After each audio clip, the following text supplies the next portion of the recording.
Okay, who's recording? Okay, so it's 7 o'clock. We are now officially starting our meeting. Welcome, everyone. And glad you were able to make it. Once again, thank you for our Deputy Greg Kelley to be here. I would like just to introduce him briefly. He's, of course, he's our MNA since 2018 and represent Jacques Cartier, which is Baie-d'Urfé, Beaconsfield, Pointe-Claire, Sainte-Anne, and Senneville. He's our representative in the National Assembly, and he's member of the Committee on Agriculture, Fisheries, Energy, Natural Resources.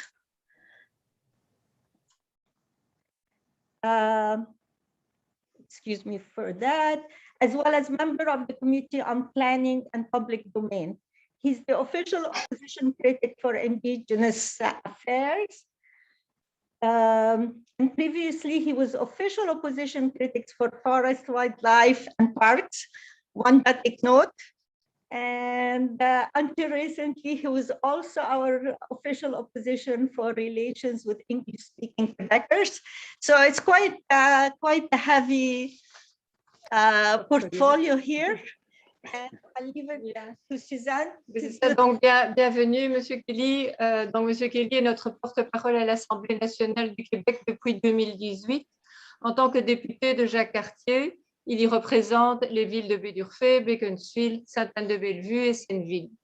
Membre de la Commission de l'agriculture, des pêcheries, de l'énergie et des ressources naturelles, il est aussi membre de la Commission de l'aménagement du territoire et porte-parole de l'opposition officielle en matière d'affaires autochtones.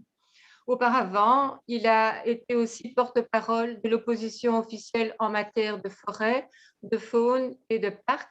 Et jusqu'à récemment, il était aussi le porte-parole de l'opposition officielle en matière de relations avec les Québécois d'expression anglaise. Donc, comme disait Nadia, vous avez une large expérience et un large portfolio. Merci d'être là. Juste un petit mot avant de commencer. Greg a été bien tolérant de pouvoir enregistrer cette présentation. So this meeting is recorded and we got the approval to have it recorded in case some of our residents cannot be with us today. So we leave the floor for you, Greg. Thank you.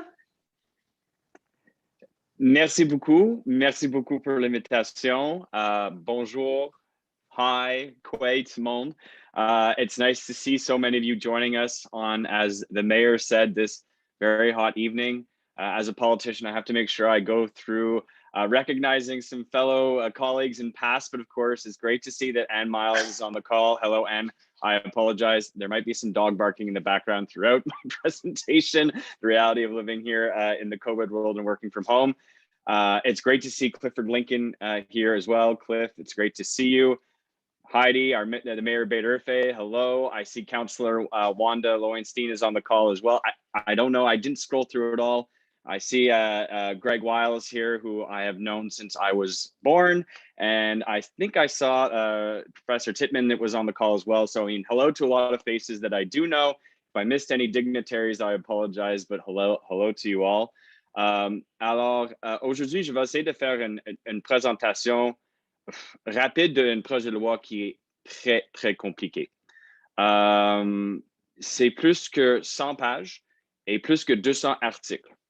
Alors, pour un projet de loi, et comme Nadia a mentionné, quand même, si j'étais élu en 2018, j'ai déjà beaucoup d'expérience comme député. So I have lots of experience already. I've worked on a bunch of bills. One of the most complex ones I worked on so far was reforming the taxi industry to allow Uber to exist. Very complex piece of legislation, but this is by far the most complex one that I have had to deal with as an MNA, not just because of the political ramifications, but to really understand this bill, and I'm not too sure if there's any lawyers on the line, you have to sit down, you have to look at the current charter, how it is written, and see how this modifies it. So there's a lot of going from one to the other, and it's not always very easy to follow the thought process of the minister, but that is also a part of the legislative process that does come a little bit later. So I'm just kind of laying the groundwork that you all out there are curious about Bill 96. As an opposition critic who was not part of writing this bill, I have a lot of questions, and that part of the legislative process has not arrived yet. So I thought I would just give you a general overview, starting with how large the bill is. And now I just continue to give you sort of the context of where we are with Bill 96 and where we are in the legislative steps, because I think that's extremely important. The bill was tabled before the end of the last session in June. So that is the first step. Step two is consultations. The government decided not to have an extensive and a long consultation process. It will be condensed into about 2.5 weeks. How groups are selected, the government has a huge hand in deciding the groups. Everyone presents lists. There's a bit of a negotiation back and forth, but in the end, the government has a huge say on who gets to present. So that will be taking place starting in mid-September. You'll have different groups from across society that will be there. For the English-speaking community, for those of you interested, the QCGN will be present, the Eastern, the townshippers, the English-speaking group from the townships. There also will be an association of the mayors of the banlieue de l'Ouest, which I'm not going to say is just Anglophone, but it represents a large English-speaking constituency. So those are the main groups that will be presenting and being somewhat the English-speaking community's voice for the independent groups to come talk about this bill. À part de ça, il y a plusieurs autres groupes qui étaient invités sur le côté du gouvernement. On va aussi avoir la participation des Premières Nations du Québec et Labrador qui va faire une présentation devant nous. Alors, il y a une grande liste. Oui, c'est sûr que je suis un petit peu déçu qu'il n'y ait pas aussi le nombre des groupes anglophones, parce que des groupes anglophones communautaires partout au Québec, we can find groups that are out in the Outaouais, out in the Gaspé, out in the Magdalen Islands, and it would be nice to have had more participation, but nonetheless, they're not there. So that will take place once the consultations are done. Then we start the study of the bill article by article, and that will be an extremely long process. I don't expect this bill to pass probably before the end of the current government's mandate in 2022. It's possible it could be done at Christmas, but the bill is so complex and long. I don't really see it going before Christmas unless the government invokes closure, cuts off debate on the bill, and passes the bill rapidly, which they have done in the past. So I hope you just kind of understand that's where we're at. The actual final adoption of the bill is far away. There could be a lot of changes that are made. The government could be open to collaboration. The government could be closed to collaboration, but one way or another, there's still a lot of work to be done on Bill 96. I'll give you now just sort of an overview of some of the main points that concern me as an opposition official, that have me really wondering if there'll be any type of compromise from the government's part, and also impacts will be for the English-speaking community. But then I would also like to talk about a few points in the bill that I think are interesting things for our society, and maybe even, I will say they're positive things that I think will help actually promote the French language across the province. And just to remind everyone, that is, the overall bill is an act respecting French, the official and common language of Quebec. So that's what Bill 96's official title is. So, there's two things off the bat here. One is that there is a constitutional change that will be made. The government is asking to change the Canadian Constitution from 1867 to include a part in the Quebec Constitution, which says that Quebec is a nation, that French is the common language of Quebec. Constitutional experts have said that this is, a big significant shift in our Canadian Federation. Minister Simon-Jean Lambert has said is that this will hopefully work to counterbalance the Supreme Court, that Quebec has rights in the Constitution, and level things out. And he does not believe that this is a symbolic change. He said that he hopes that this will be able to be used by Quebec in the protection of the French language. Another thing that is extremely important is the Notwithstanding Clause is being used off the bat for this piece of legislation. So contesting any of it will be extremely difficult before the courts. So those are some very key principles.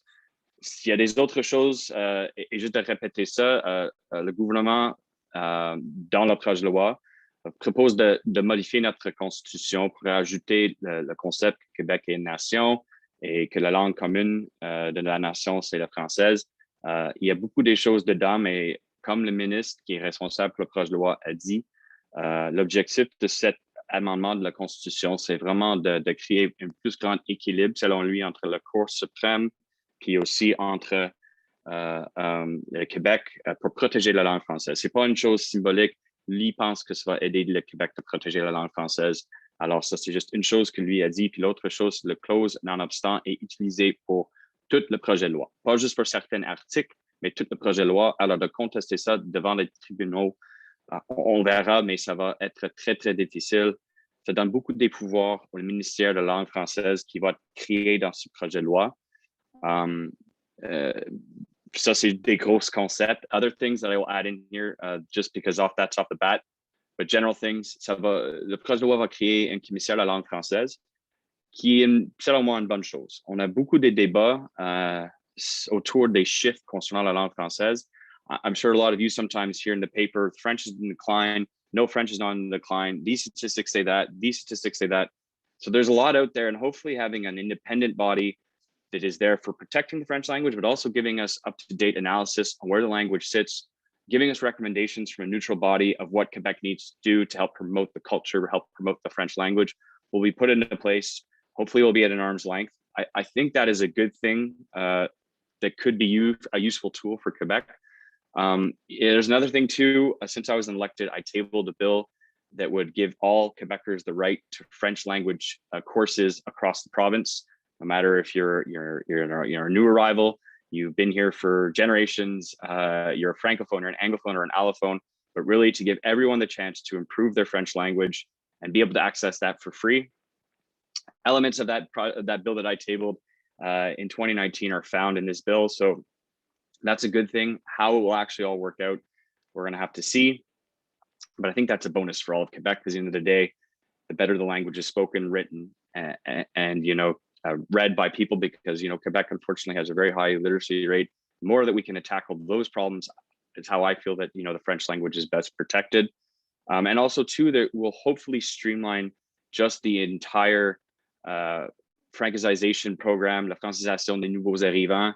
Des fois, les gens disent que c'est un petit peu difficile, mais dans le projet de loi, on va essayer de créer une gauchette unique. Je pense que c'est une bonne chose. Si on peut rendre des choses plus simples pour les gens qui arrivent ici, qui veulent prendre des cours de français, pourquoi pas?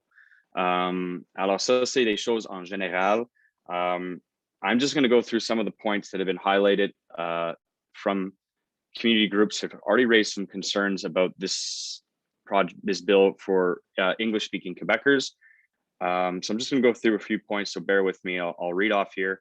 There are elements in this bill that will define who an English speaker is.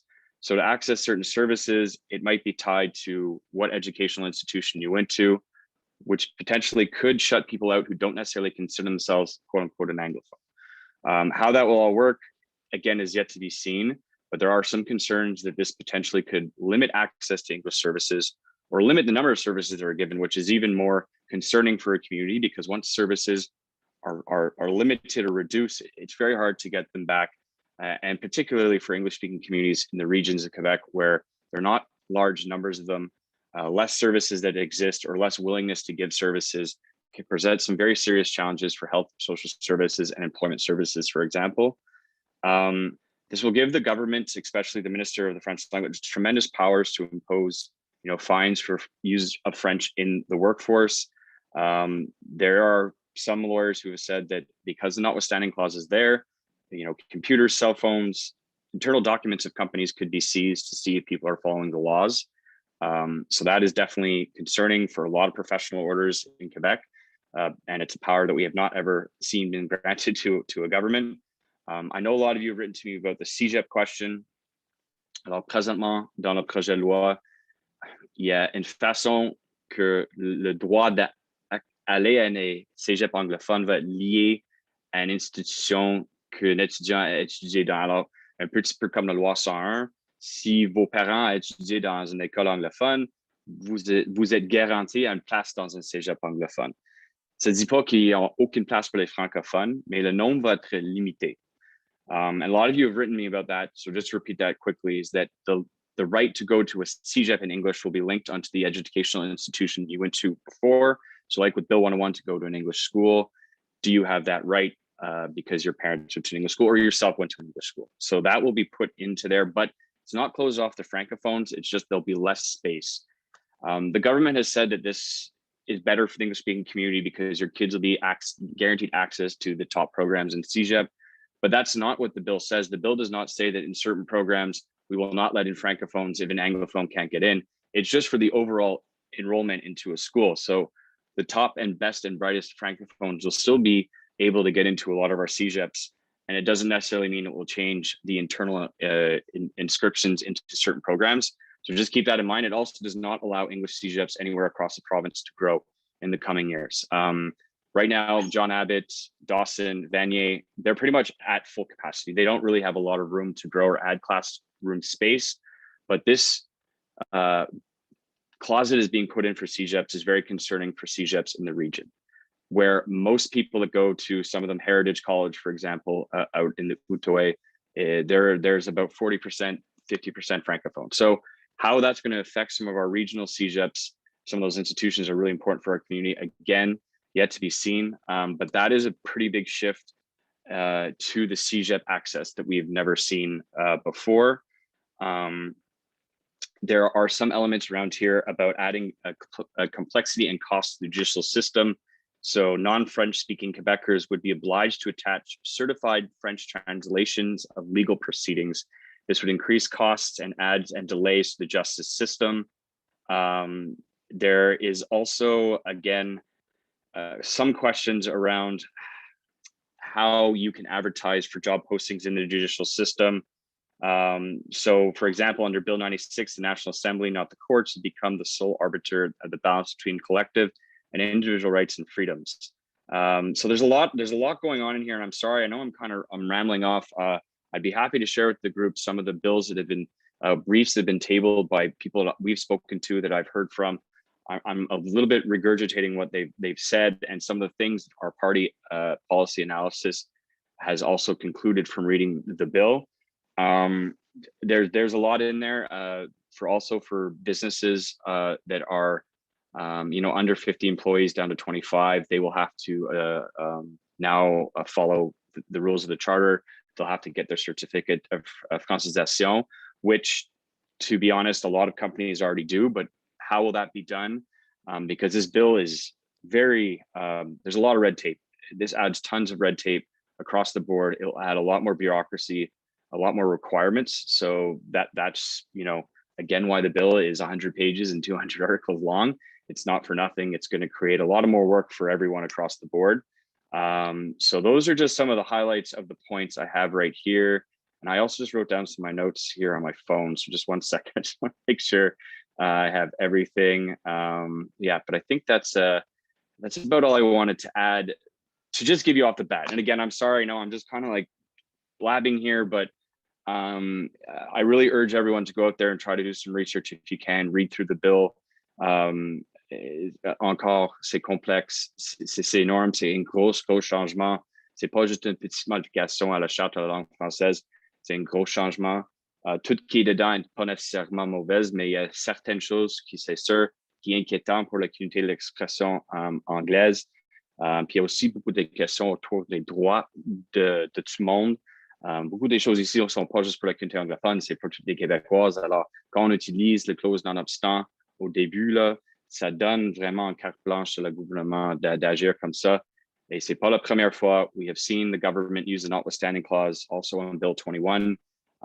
It was used in the past with language legislation, and Cliff could definitely give a better resume of when that was done by Mr. Bourassa, but it was done after courts had decided that the French language charter that Quebec had was unconstitutional, used it for 5 years, modifications made, and they came down, whereas it seems like the intention in this case is to have the Notwithstanding Clause used for the entire bill and not really drop it at any point. When asked the minister, Simon-Jean Barrette, why he needs Notwithstanding Clause, he couldn't specifically say for what articles yet. So that's something we really have to hammer out. What is the reason for using it? And is it really necessary for this bill to go forward and succeed? I also just personally feel that letting citizens have the ability to use the courts to challenge laws is an important part of our democracy. And when we take that away, we leave people who are frustrated. So we'll have to see. Again, this is not a final piece of legislation. It's a starting point. And j'ai aucune idée si le CAQ va être ouvert à changer certaines clauses dans le projet de loi, certains articles pour rendre ça moins compliqué pour tout le monde. On verra. Puis aussi, moi, j'ai hâte vraiment d'écouter puis d'attendre tous les groupes qui vont présenter devant l'Assemblée nationale en commission, parce que c'est là qu'on va avoir une bonne idée. Le barreau du Québec leur joue sur le projet de loi, c'est quoi leur crainte, quand même des différents groupes qui représentent le conseil de patronat, les chambres de commerce, etc. Je veux vraiment entendre eux autres. Puis aussi des experts constitutionnalistes who have been invited. There's a few constitutional lawyers. But the tendency of the CAC is that they stack these hearings with people who are in favor of their bill to say, everyone's for it, let's move on. But there's definitely going to be ways. I know my colleague, David Birnbaum, is going to be consulting with a lot of English speaking groups to make sure that at least when we go to commission, we're going to have articles ready to suggest modifications and try to make the bill as, palpable to everyone as possible, because in the end of the day, the CAC's majority, they don't need any other political party for this bill. They can pass it with closure if they wanted to quickly. So that's kind of where we sit. Merci beaucoup pour la présentation. J'ai bien hâte d'entendre vos questions. English, French, please. I hope I did my best there to balance a little bilingualism in true West Island nature. But merci beaucoup pour votre écoute. Thanks for listening, everyone. Thank you, Greg, for this presentation. And yeah, it's hard to go through all the rouage of this bill, yeah. But I think we got a good overview, and I hope the questions as they come will help us clarify some more. So moving into the questions, we're gonna go, of course, by whoever asks first, and please feel free to either type your question, raise the hand, and we'll unmute. And it can be in French or English. There is no problem in either. And all questions are welcome, because the more questions you guys will ask, the better we will get to understand this bill, if we can. So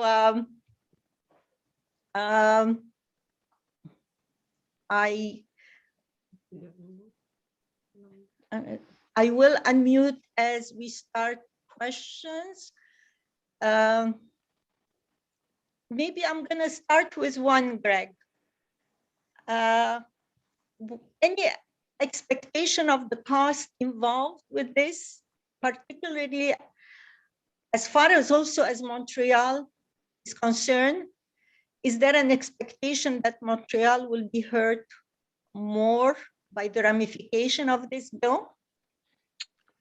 I mean, in a way, yes, because the English-speaking community and also a lot of allophones are found in Montreal. I mean, that's just statistically speaking, but also because about half of our population sits in the surrounding and on the island of Montreal. So, I mean, in a sense, yes, it will have a big impact. A lot of the businesses and, economic activities here in Quebec, but in a lot of ways too, it does also concern me about how this bill would have impacts in the regions. As I kind of mentioned in my presentation, in the island of Montreal, our CEGEP systems are pretty well fed. They're full. They sometimes there are some competition to get into programs, but it's not the case necessarily in the regions. So I think that I'm worried that in this bill where we're trying to kind of define who can have services in English, that might be used sometimes in the region to maybe restrain, or the government will have the approach to maybe refuse to serve people in English. So I'm a bit concerned on both ends. But I would say that, yes, Montreal will be impacted probably more just by the fact that, I mean, a lot of this bill is, if you need to protect the French language, what are you protecting it from? And it's from English mostly, right? So that kind of creates this cleavage too, that the English speaking community feels as if their language, the language we speak, is a problem and a threat, when we all know that a lot of people here, we've all contributed to, you know, reinforcing the French language by learning it ourselves, by making sure our kids could learn it, by making sure our grandchildren can learn it.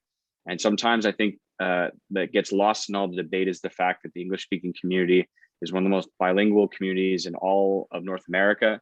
And, you know, our rates of being able to speak French have really shot up since the 1970s.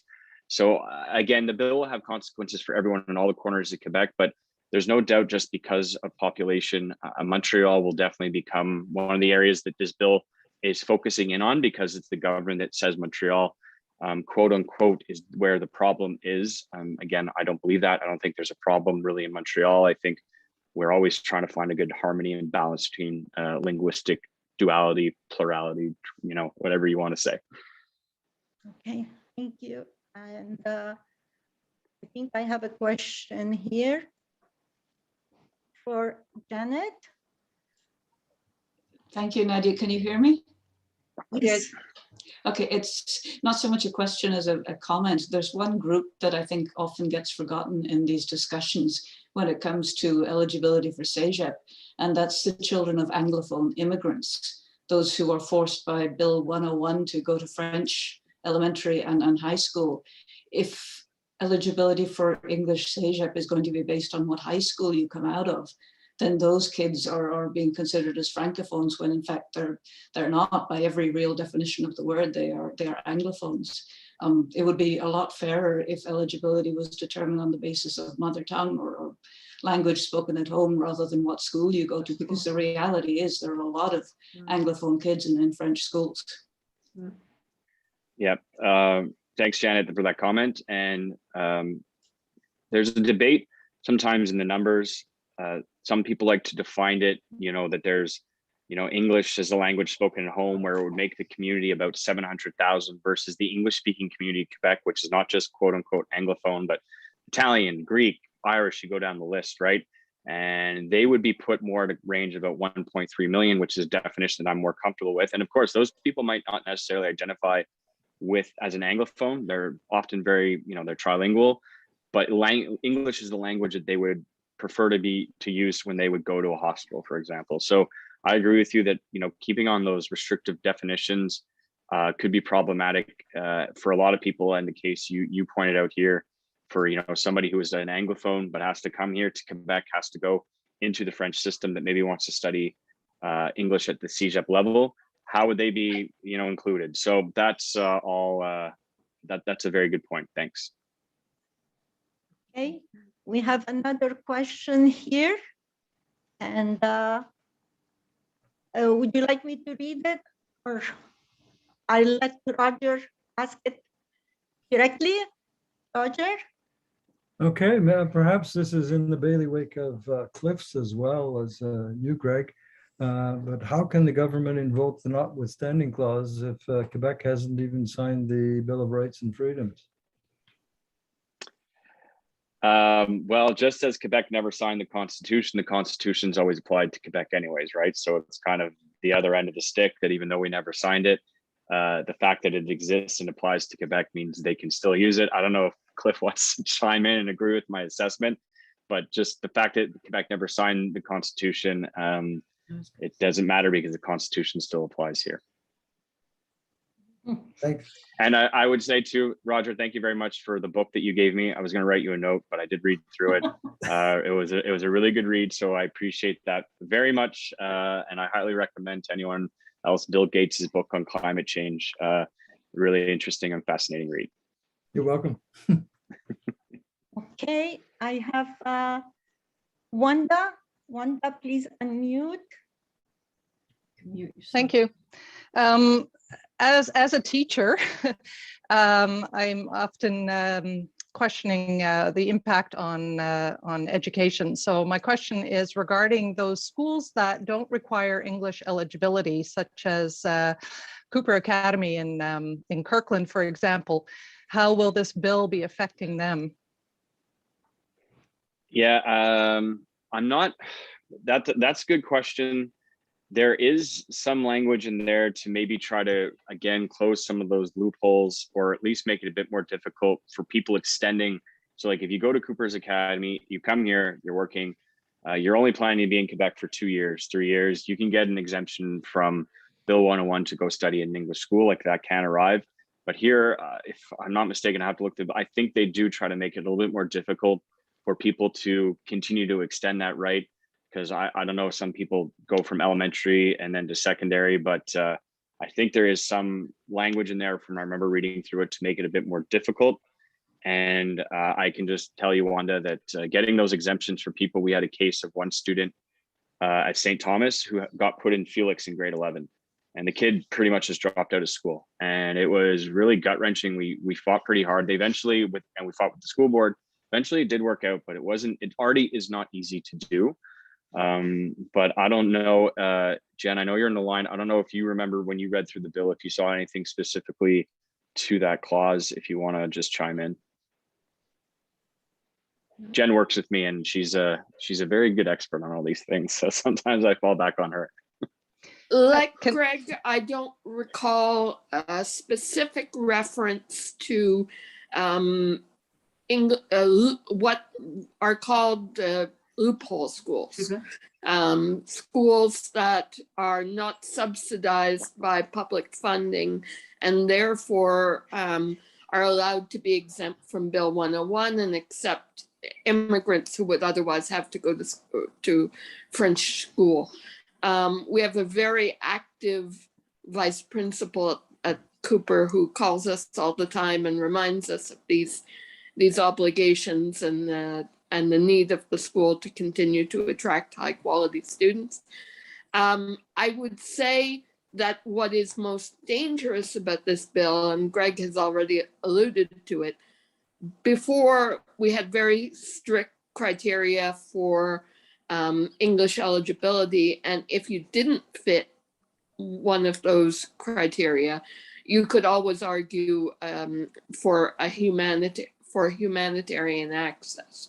Now they've sort of said that the only people who are English speaking Quebecers are people who hold a certificate of eligibility, which is fine for me. I'm turning 50 this year, is fine for my younger colleagues, but is not fine for my mother, who was educated in English at a time when there were no eligibility certificates. How would she possibly prove that she was eligible without having to dig up transcripts which were produced 70 years ago? And if a school had a fire, and this is the case in some of the schools in the regions, that transcript no longer exists. So I think it's difficult to say how Cooper will fit in, how other loophole schools will fit in, but I think you should be quite concerned about English eligibility and what it means to this government and what it has historically meant. I hope that that helps.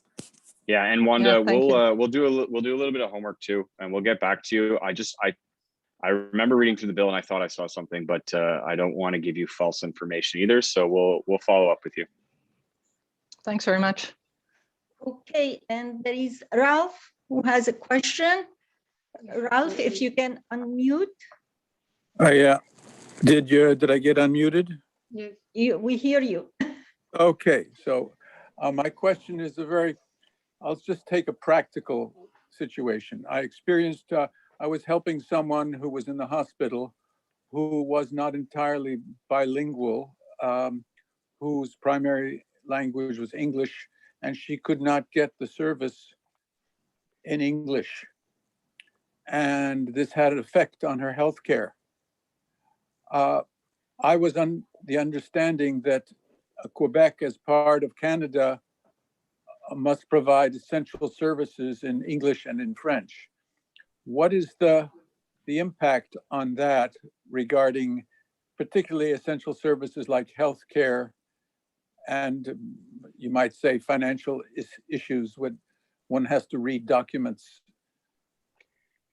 Yeah, this was something, Ralph, thanks for the question. I remember listening to a presentation by the QCGN, and they were raising that the language of the workplace. Could this bill have an impact on, for example, two nurses and a doctor speaking on an operating table? Would they be able to communicate in English?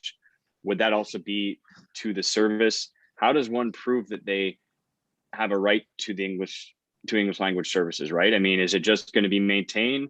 Or again, is there going to be at some point, if somebody calls, Finance Quebec and has a question and they have a Greek accent, are they going to say, no, you can't, we know you're not an Anglo? Like, that's where the whole applying this always kind of, has me raising eyebrows. Like, how is it actually going to go into place if you're trying to say, oh yes, there's some definitions of who can access these services, but then who's going to be the one in charge of, reading between the lines to say that's what the definition is.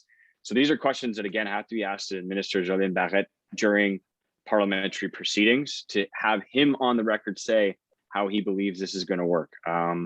So it does concern me quite a bit how this will access services for anyone out there, because like you said, it can be a matter of life or death in some cases. Cliff has his hand up, and I don't know, Ralph, if that answered your question, but well, it's not the answer I was hoping for. Yeah, I mean, the fight that has to be done is to just really make sure and hammer away that the services that exist, I almost don't even want to say this, the services we have remain in place, because sometimes we already have difficulty accessing services. And I firmly believe that this bill will make it even harder. Yes, it's far from perfect right now. The system right now is far from perfect. And I don't think the government often does a very good job of delivering the services we are entitled to and that are our right.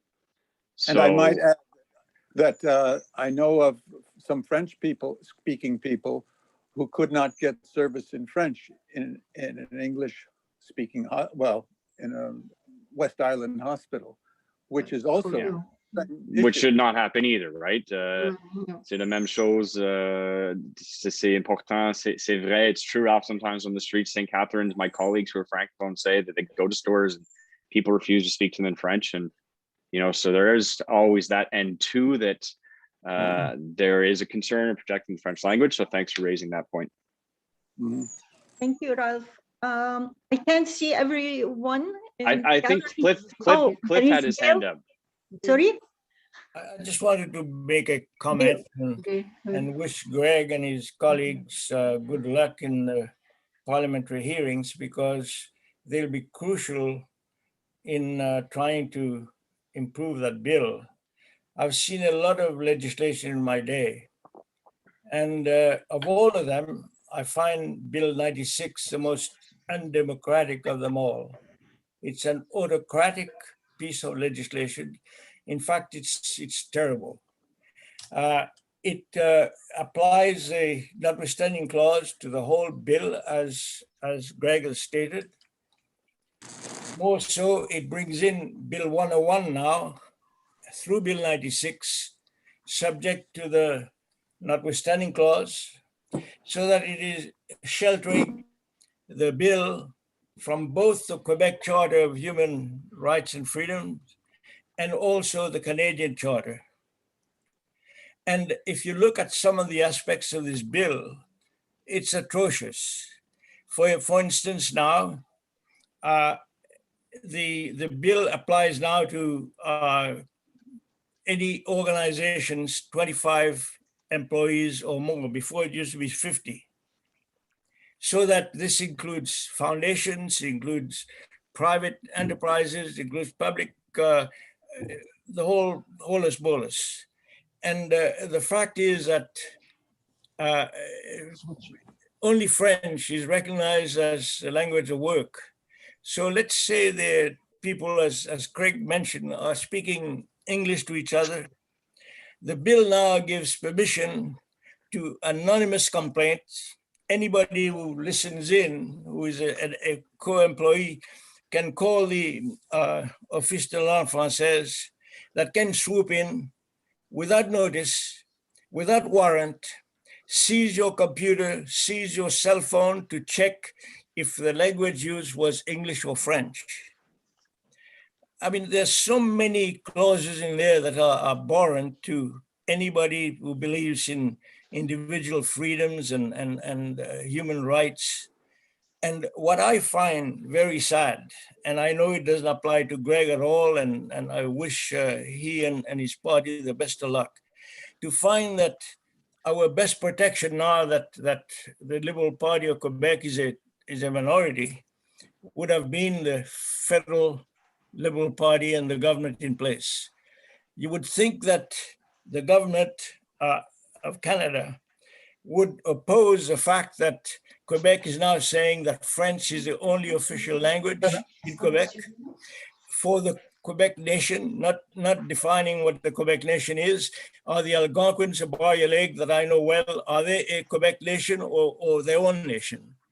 And there's so many things in there that are abhorrent to individual rights and freedoms, that there was a government of Canada not only assenting to the bill the minute it got tabled, but also joining the Bloc Québécois of all parties to support the two motions, not only the Prime Minister, all his cabinet. The first motion was put without notice. When you put a motion without notice, it's got to get a unanimous consent from all the parliament to go through. Only one person stood to negate this right to a motion. It was Jody Wilson-Raybould, who is an independent. The Liberal Party totally voted with it. So did the Conservatives, so did the NDP and the whole holus bolus. So the Bloc Québécois produced the motion again with notice this time, so that it had to go through. This time, again, 17 of the Liberals, including the West Island Liberals, abstained, and only 2 people voted against it. Jody Raybould Wilson and one other independent whose name escapes me. And all this time, the Prime Minister, his government, including the Minister of Justice, who is from Quebec, who should know better, the Minister of Foreign Affairs, who is from Quebec, who should know better, all the ministers in Quebec voted with the Bloc Québécois to support Bill 96. You know, I've read Bill 96 from the first clause to the last. I've sat many screenings and briefings and discussions. And I think we should wish Greg and David Birnbaum and all the others the best of luck to point out that this thing is totally unacceptable.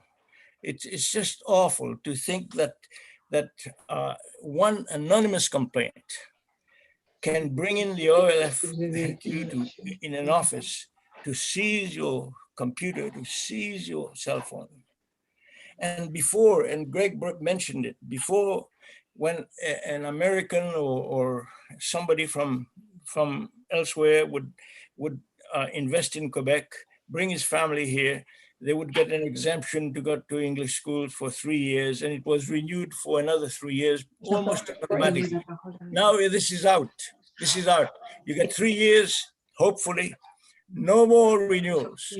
And so who is going to want to invest in Quebec if you are from an American or Swiss or any your kids are going to English schools? Thank you. Thank you, Clifford, for this. Greg, if you want to comment, I know there is a question by Dale here after. Cliff summarized a lot of how, you know, I feel, not as a politician, but as a citizen. I never thought you just woke up one morning and changed the Canadian Constitution, and that was that. There wasn't really much more of a debate or discussion about it. Je pense que y a beaucoup de façons qu'on peut protéger la langue française sans nécessairement enlever des droits des francophones et des anglophones et des allophones. Le Parti libéral du Québec a proposé un plan pour protéger la langue française où l'utilisation de la clause non-obstant est pas là. It's a rigorous plan, lots of points. I think that's the approach that we should have. It's not always take from someone else to give to, we don't have to play that game with language, in my opinion. Continue to invest in education, continue to invest in training. That's the key to protecting the French language. But yeah, Cliff summed up a lot of the worry, frustration, and problems with this bill. It is not to underestimate. Notwithstanding clause is not just something that you throw out there. It's not supposed to be like, it's not supposed to be used like that. And it's pretty much, that's a big tool that is being used almost in a way to send a message to minorities, like it was Bill 21, that we're standing up and we're strong. And I do have questions when we talk about the nation of Quebec. What does that mean? Who is included? Personally, my definition would be extremely large, but I don't know if that's what the government intention is. We'll have to see. And what does the right to live in French mean? I don't know. I ask these questions because when you put those things into constitutions and into charters, it's significant. It's big. As Cliff pointed out, I never thought we would have a situation where we'd have to ask the question: is it okay for the government to seize the laptop of a lawyer and all the files are on it? That's pretty extreme in the world we live in, that you don't think that would be possible. But that's one of the things we're looking at on the table, is this is what the bill would allow the government to do. So it's an extensive addition of the government Quebec's powers. There's no doubt about it. So thank you very much, Cliff, for your very eloquent layout of what Bill 101 is all about. No, sorry, Bill 96. Bill 96. Well, yeah. Thank you, Clifford. And I have to give the floor to Dale, who has... Hi, can you hear me? Yes. Okay. Greg, thanks, Cliff. I appreciate those comments as well. Greg, in line with something that Cliff said towards the end of his comments, has anyone done an analysis, a preliminary analysis of how the bill could affect small businesses either leaving or coming to Quebec? As we know, it's mainly small businesses, entrepreneurs, who are creating most of the jobs these days. Quebec really can't afford to lose a tax base that we have. We need to increase our tax base. We need to bring more people to the province, with the skills that we need.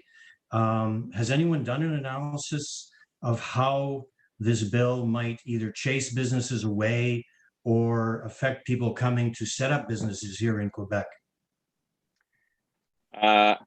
Thanks for the question, Greg.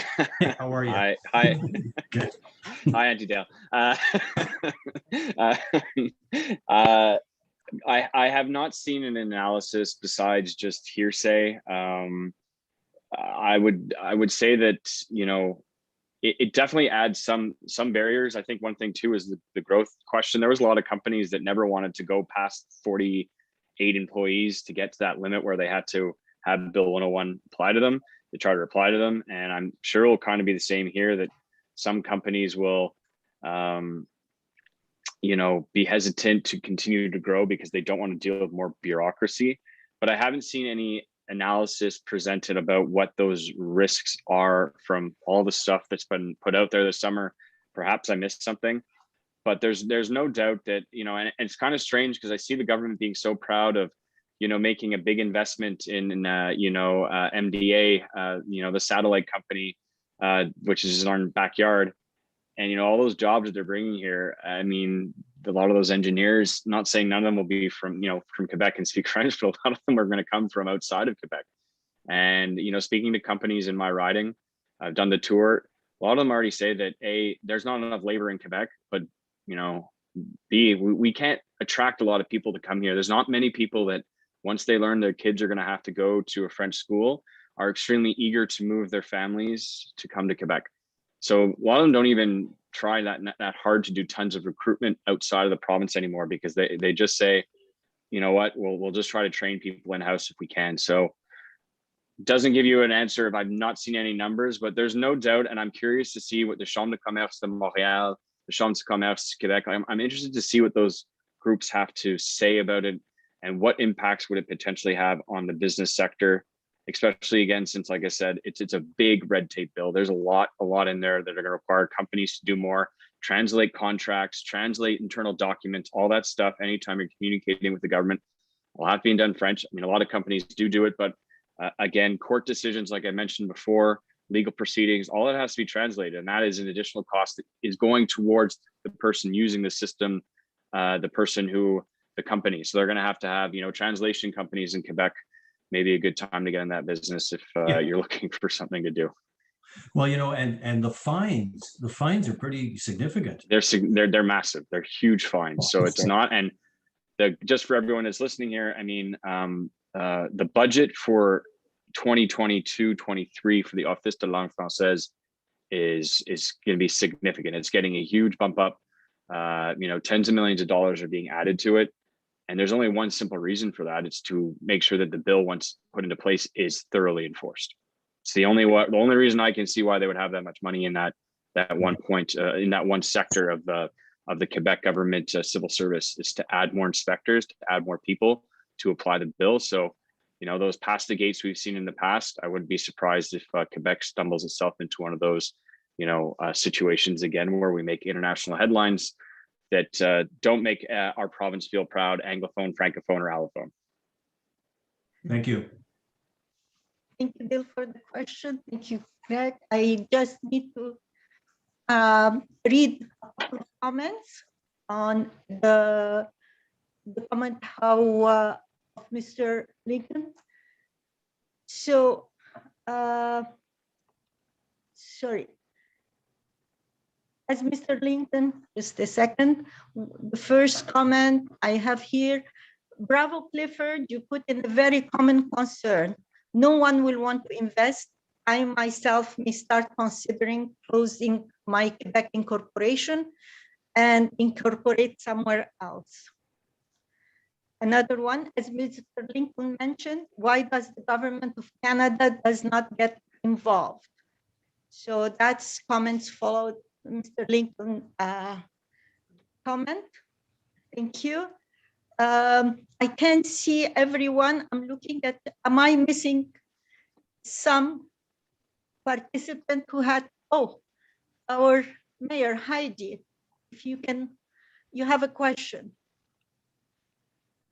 No.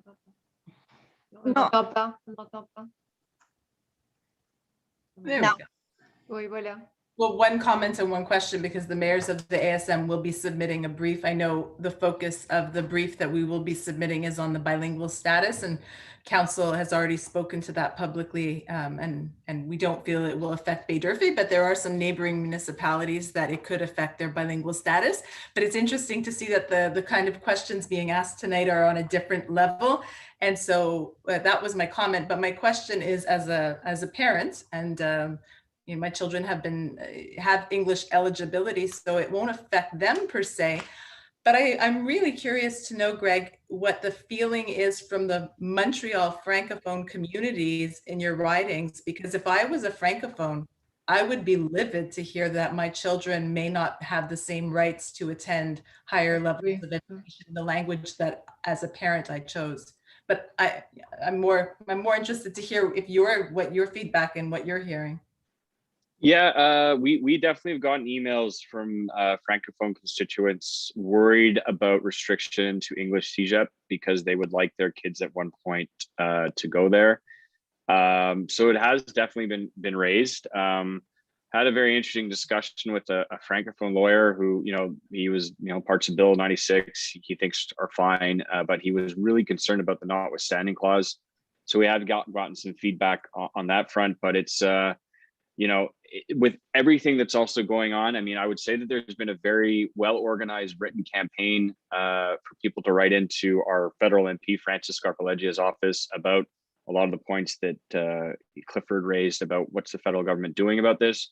So we've seen a lot of volume from that in our email box, but people have also just had questions on all parts of the bill of what they've heard. So I would say that there has been some feedback from the Francophone constituents, specifically to CEGEP, that they're worried. And also, you know, do the goalposts get moved after this, or even during the bill? Because there's no guarantee that the bill won't go further. The Parti Québécois would love to see pretty much Bill 101 just applied across the board to English CEGEP. So it's only for Anglophones, and same for universities, to be quite honest. If they in their own world, that's what they would do to McGill and Concordia and to bishops. So again, I always worry that it will never be enough for certain pockets, not just the political milieu, but also, you know, the media commentators, the pundits in Quebec, who constantly always see English as a threat, and we have to do more and more and more.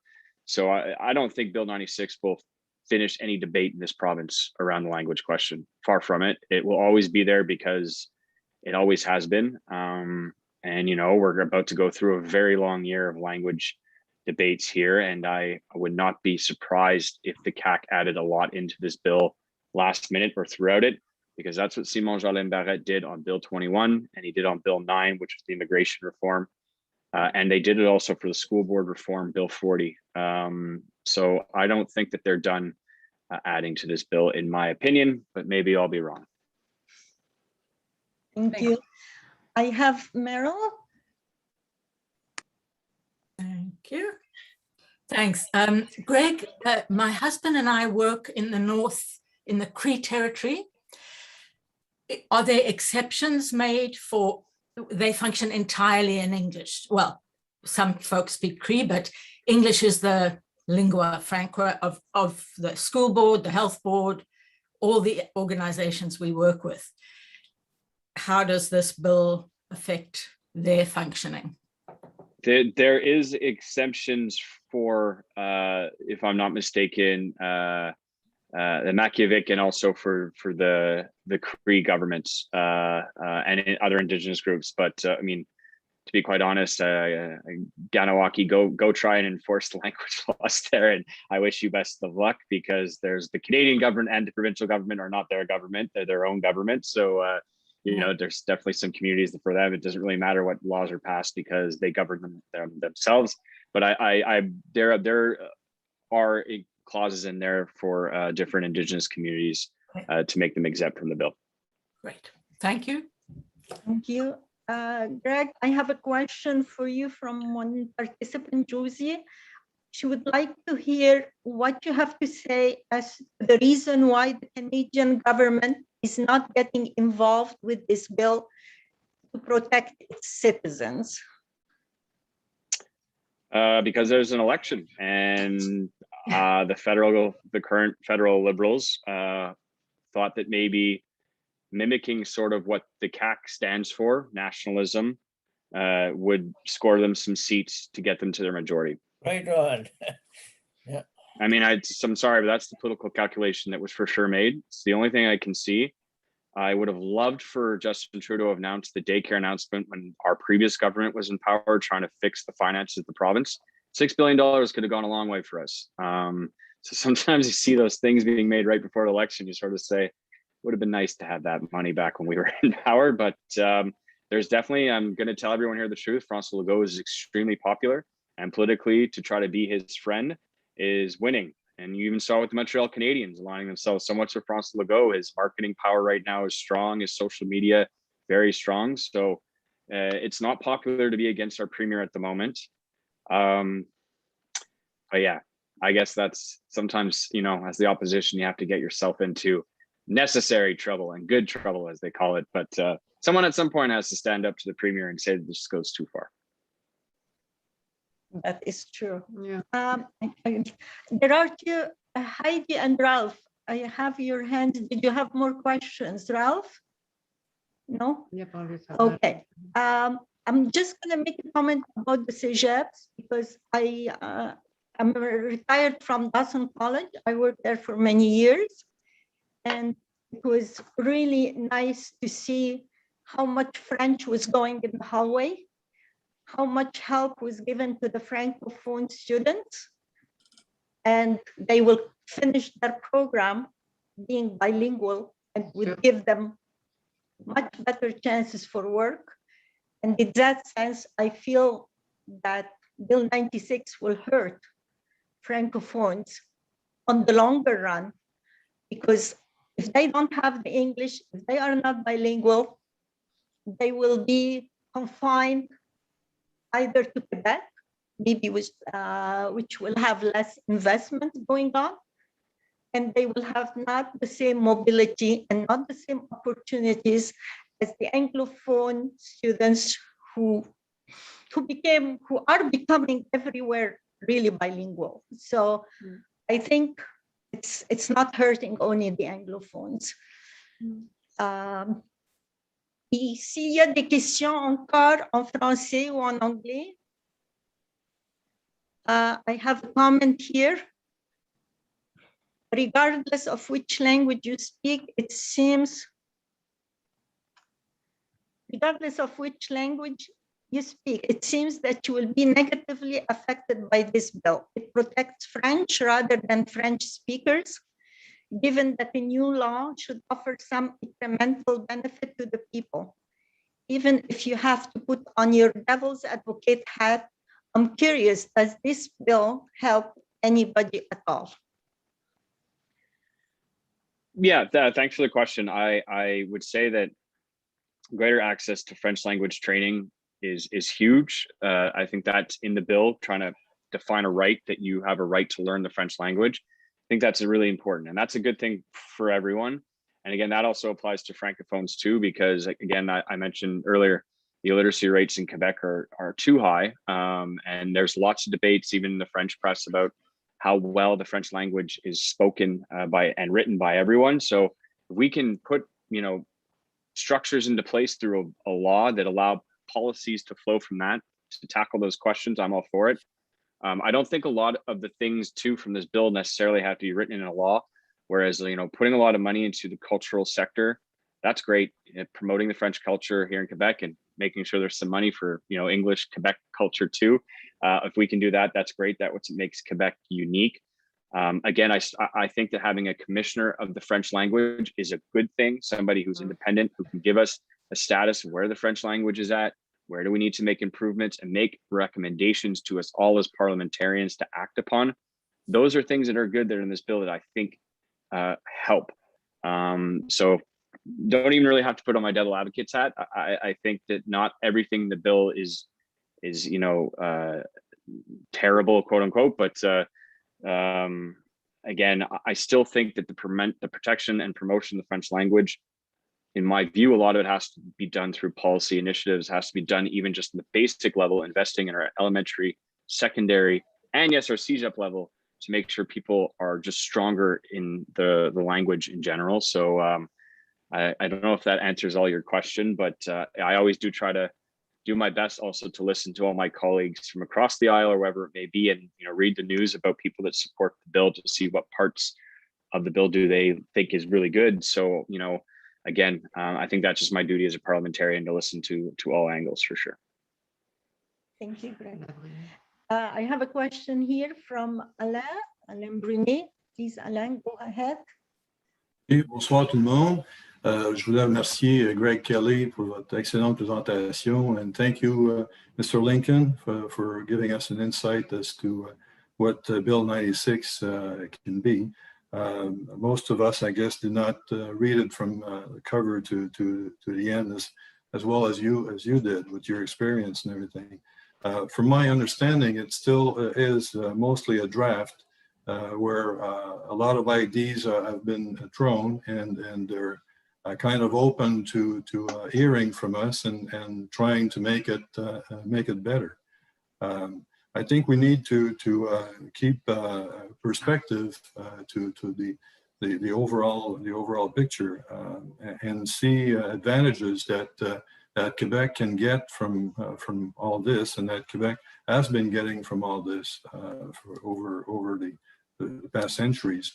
There's still some over 100 countries in the world and 300 million people who speak French, and these people are looking to America as paradise, and in a sense it is compared to a lot of other areas. So that's why a lot of businesses, businesses from all over the world decide to establish here because it's the one place in America where not only English is spoken but French also, and it's the opening to the American market.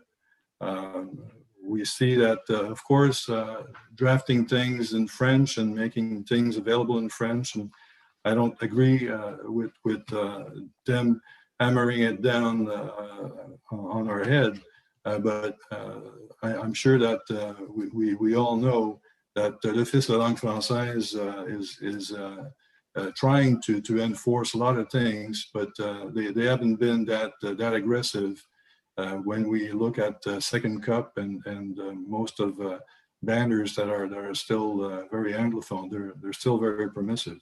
So, looking at the way computers, movies, medias in general are all so easily English.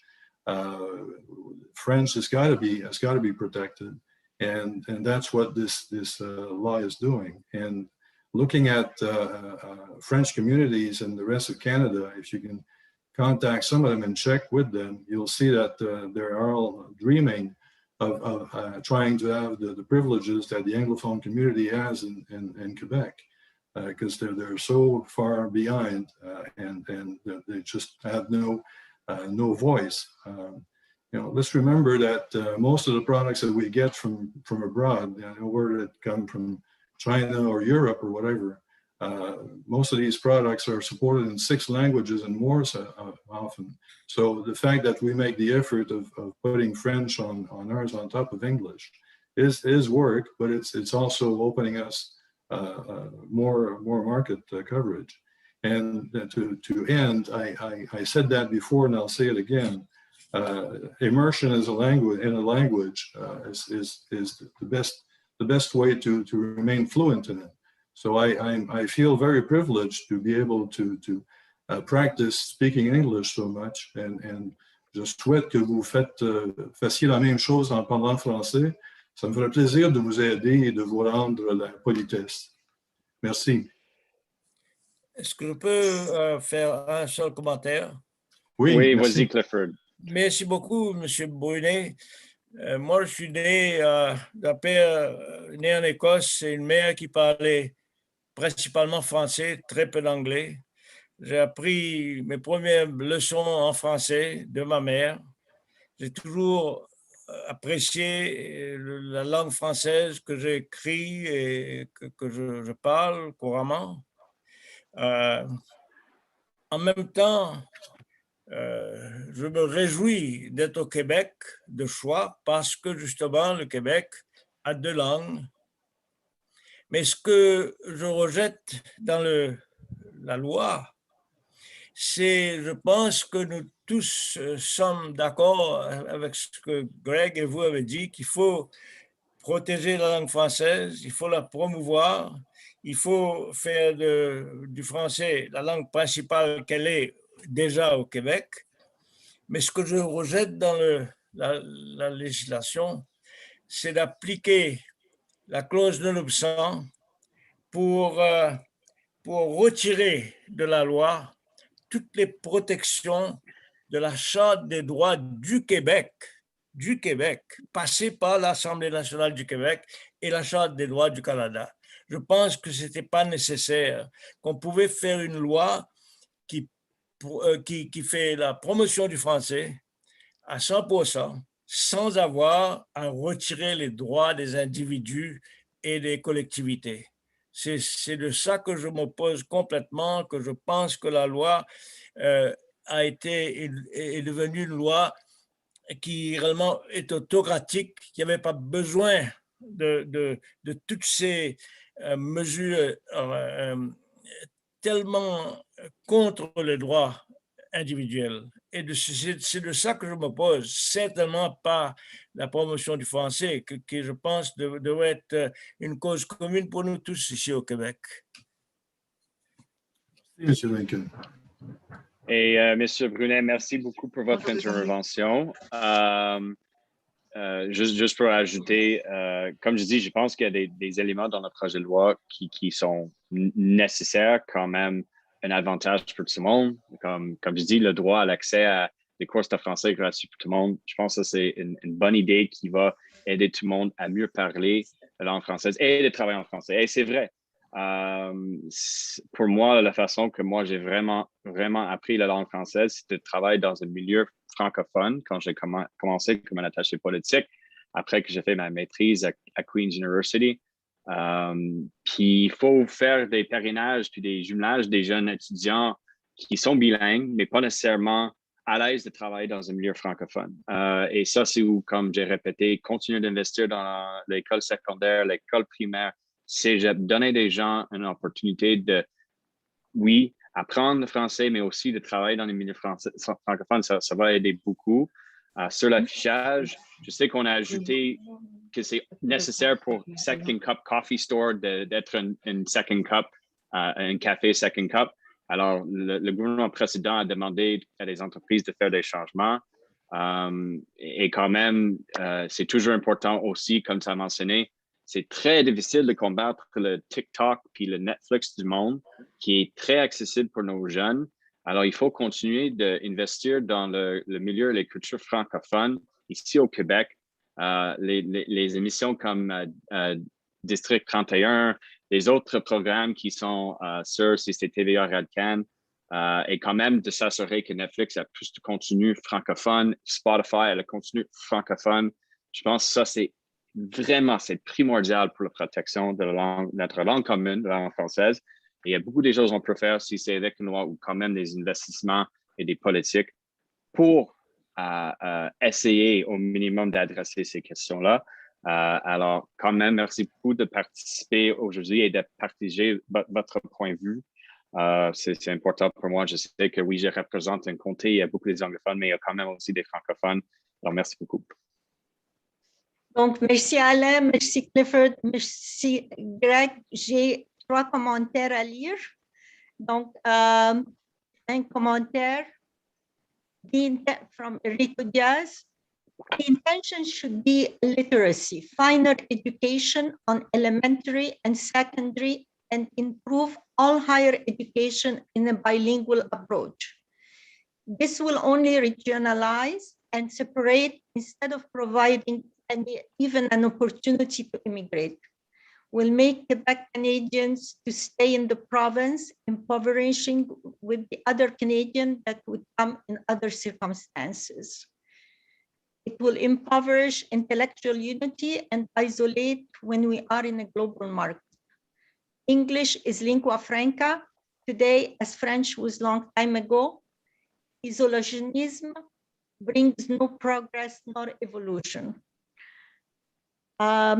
Another 2 comments from Jennifer, just pointing out for anyone who is curious, brand names in English are completely legal, and it was a liberal government that required French language descriptors, so that anyone who was not certain what a particular store sold would know. So these are comments we received. Thank you. Est-ce qu'il y a encore des questions en français, en anglais? Are there any more questions? I just wanted to add quickly that, again, you know, Alain, merci encore pour l'intervention, but, you know, I hate how this debate boils down as if it's just a Anglo-Franco fight. It's not the Quebec that I know, the Quebec that I love. Clifford Lincoln said it very well, that our rights are bridges that bring people together and unite us. And I still believe that's true. And that's where we have to have that equilibrium in our society, is that I'm for protecting the French language. I'm for promoting it, investing in culture. And again, if there are laws that have to be done to try to help do that, it's okay. But when it then starts boiling down to questions of fundamental rights and individual freedoms, it becomes, you know, a bit difficult. I'm about to marry a francophone too, so I mean that's something that I think quite a bit about. But again, also too, I don't see this either as really has to be a battle between a zero-sum game all the time. I think there's way more things we have in common and common ground to work on. And sometimes it's about the tone of the dialogue that we need to have around this debate that, you know, if you keep sometimes underpinning that English is a threat and English is a problem, it makes English speaking Quebecers and others feel very excluded from society. And then we have people saying, I feel like a second-class citizen. I feel like I'm not welcome. Young people leaving, go down the list. I really try my best to have an approach that I'm here and, you know, I have an open mind to this bill in the sense that I hope it can be negotiated and works out for everyone. I'm not saying that's what's going to happen, but I have to at least try to bring that approach to the National Assembly. I think that's what my constituents expect of me. Maybe it's a little idealistic of me, but that's kind of how I always feel. I get tired. I've grown up in this language debate all like you have. And sometimes I feel like we come back to the same issues over and over again, where I see that there are other areas that we could maybe be working on all together as a society to try to, like I said, promote, protect, and improve the French language. And it doesn't always have to be through the legislative process, but you know, I think that's just a little note I wanted to make. Again, je vais continuer de trouver des façons de travailler dans un esprit de collaboration avec tout le monde, quand même les autres formations politiques. Quand même, si je suis pas d'accord avec eux autres, je vais parler avec Pascal Berube, les Pascal Berube du monde, quand même avec Simon Jolin Barrette pour essayer d'exprimer mes points de vue, mais c'est pas toujours facile. But that's what a democracy is all about. If we stop working across the aisle, or at least extending our hand across the aisle, then we start to become the United States of America. And I don't think we want that here in Quebec or in Canada. No. Yeah, yeah. Thank you, Greg. Encore une chance pour d'autres questions. Greg, I think I really appreciated your last comment. Je pense que c'est vraiment ce qu'on cherche. Une langue, c'est une richesse. Et le français, l'amour du français, je pense que on est tous pris par ça. La langue française, c'est une belle langue. Et l'enrichir, c'est ce que tout le monde devrait encourager. Je suis d'accord que ce n'est pas la législation. Et puis, une chose que je dois mentionner sur l'Office de la langue française, j'espère qu'il ne va pas changer de tactique, parce qu'ils ont déjà fait une présentation pour les professionnels de la santé au collège Dawson, et ils l'ont fait en anglais pour que tout le monde comprenne. C'était une ouverture assez agréable de voir. J'espère que cette philosophie de s'approcher du monde va continuer. Est-ce qu'il y a d'autres questions? Encore une fois, j'ai des commentaires. Je vais lire. Oh, well done, Greg. Thank you, from Roger. And from Ross, thank you for this opportunity to learn more. So, thank you for these comments. If these are all our questions about Bill 96, I have to extend a request that was put by Greg earlier by his office. If there are other questions, not regarding the Bill 96, but others to be addressed to our deputy, this is a good time to do it. And I also would like to mention that we will have another webinar sometime in September, I don't know when, by Mr. Christopher Skeet from Coalition, from the CAC. This is the party who put the bill. It will be a chance to put more questions and more concerns forward. Now that we know more about the bill, it will help us define our questions and gives us time to think about it and to really get it from the source. So I have a thank you note. Thank you to the CA, thank you. appreciate from Holly. So are there any other questions? I don't know, I'm sure we all share the feeling that we know more about the bill. We got the chance to raise some concern and some comments were very pertinent. Mr. Lincoln, I was really pleased to hear you. And Alain, I don't know if Alain is still with us, I hope so. It was nice to hear another perspective. And the questions help us also clarify more. So I think that will be the end of our meeting if there is no more questions or comments. But before, of course, many thanks, Greg. This was great that you made the time to come with us today. Merci pour être venu aujourd'hui, Greg. On sait combien vous êtes occupé et vous avez pris le temps de faire cette présentation pour nous. C'est très apprécié. Merci beaucoup à vous autres. Thank you very much. If you ever want to get together and do this, maybe on a topic which is different, like climate change, for example, that would be a lot of fun. Or if you guys ever want to, you know, come forward to me with a few subjects, we could always organize one of these events. In a strange way, the Zoom format almost kind of works better. I would love to do this actually in person at a town hall, but this is actually not a terrible format when you want to get a lot of people together from the comfort of their own homes to talk about issues that are really important to our community. So encore, merci beaucoup à vous autres. And you guys can find me on Facebook, Greg Kelley, MNA. If you ever have any questions, comments, you know, reach out to us. We're always available to answer your whatever questions or inquiries that you guys have. So have a good night and enjoy the rest of the very nice hot weather and stay safe, everyone. Thank you. And thank you all for the participants. Merci tous d'avoir participé à notre soirée, à notre présentation. Merci. Take care, everyone. Bye. Bye. Bye. Thank you.